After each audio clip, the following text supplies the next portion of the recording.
Yo, what is good, YouTube? Originally, I wasn't even gonna record today, but I figured I might as well just try to get as much content out for you guys. I just found out that I still got access to this little gym. No one in here really uses it, so I got access to a barbell, no squat rack, but I'm still gonna try to get a good workout in.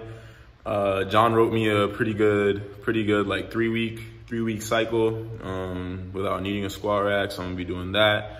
And yeah, man, I'm just gonna be doing this, just trying to get that work in, try to get my vert up, regardless of the access of equipment that I have. Yo, the voiceover action is back. I haven't done this in a long time.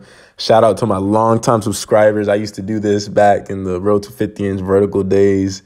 But I figured I would bring it back just because, it's pretty dope to get an inside look into what's going on in my mind while I'm doing things and describe them a little bit. So the first thing that you guys are seeing here is reverse Nordic ISOs. If you've ever done these, you know it is a special place in hell. There's a special place in hell for this exercise right here, all right? It burns like crazy. The farther back that you are, the more it sucks, all right? And then in between sets of these ISOs, I wanted to work on my ankle mobility. And I get bored just resting. So I was just sitting here in a deep squat. If you don't know, I suffered a really, really bad ankle injury, I think 7 weeks ago now.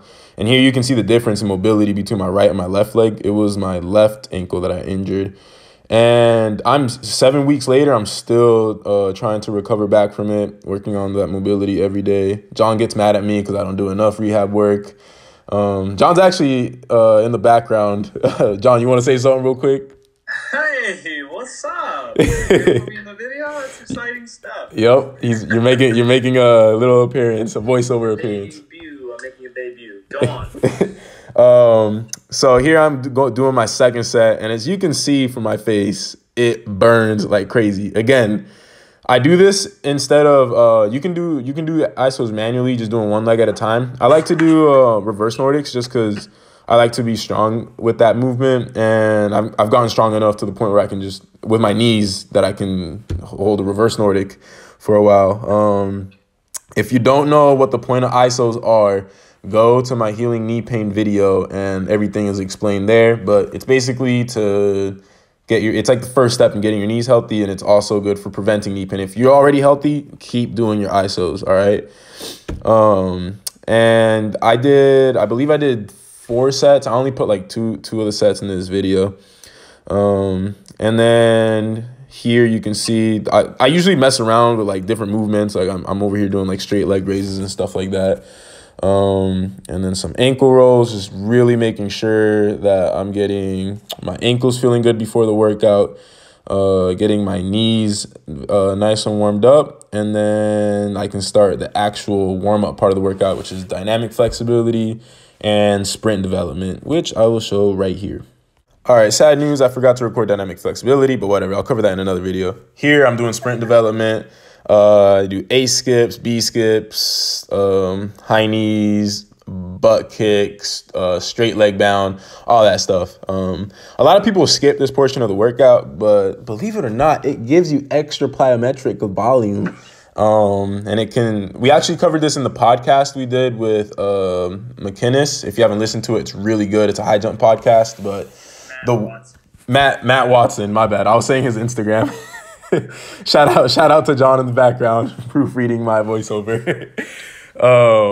But in that podcast, we mentioned that the warm-up is actually the perfect place to practice your foot contacts. Where is a good place to contact the ground when you're jumping, especially like off one leg specifically. And with Matt Watson, he mentioned that you want to focus on making contact right behind the ball of your foot. So that's for all my 1-foot jumpers out there.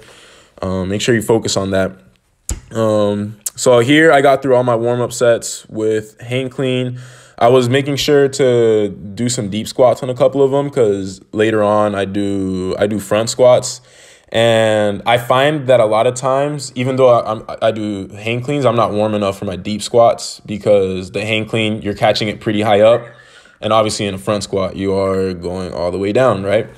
Also on these hang cleans, mind you, I haven't done like any kind of lifting probably in like 2 weeks. I've been doing purely the body weight workouts, but I realized I have this gym that I have access to and literally nobody uses it. So, you know, it's good for social distancing and whatnot.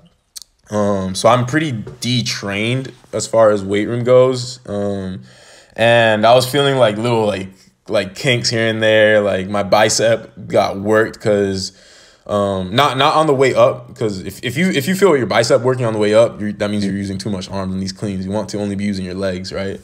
And then like shrugging the weight up. And I was feeling my bicep like overworking on the way down. I guess because of like catching the weight and then having to catch it with my legs. But that's why I believe I only worked up to 3 heavy sets. So I was supposed to do, I think like 5x3 or something like that. I ended up doing 2 warm-up sets and then 3 at my working weight, which was 155.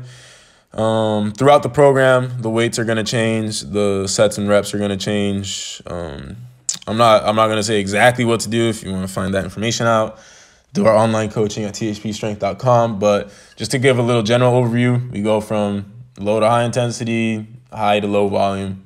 You learn that in any strength and conditioning class. That's just like simple periodization, if you want to learn that. And then here in this part of the workout, I've started doing my front squats. These felt really good. Again, if you've been a long-time subscriber, you know that I've been dealing with quadriceps tendinopathy on my right leg. That's why I had that period of time where I was doing a bunch of bottoms-up squats, because it's a quarter squat position that hurts. And luckily, doing the at-home body weight workouts, it's helped me rehab that a lot.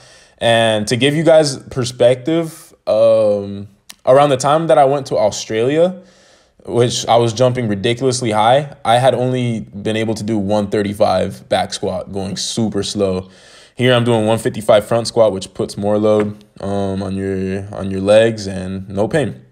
Here I'm doing RDLs. I believe this is my second set.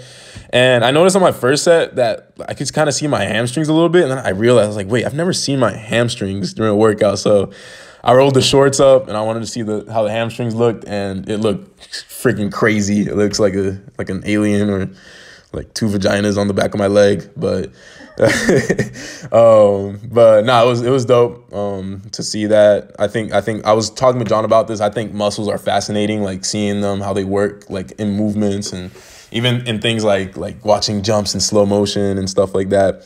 And then this is my last work or exercise of the day, glute bridges. I hate these. By the time this happens in the workout, I'm freaking dead. But yeah, guys, that's pretty much it for the voiceover. Make sure you like, comment, subscribe. I usually am really good about reading all the comments. So yeah, let's get some good discussion going on in the comments. And I'm going to do a little outro video right here. And yeah. Yo, just got back home from the gym. Had a pretty good workout. That gym was hot as hell, like super humid. There's like no AC in there, so I was sweating my ass off. But overall, I had a pretty good workout. Body felt really good. Actually, probably the best it's felt in a while. So now I just gotta keep the workouts going, build up that consistency back up, and that bounce will continue climbing. So thanks for watching the video, guys. Like, comment, subscribe. And I'll catch you guys next time. Take it easy.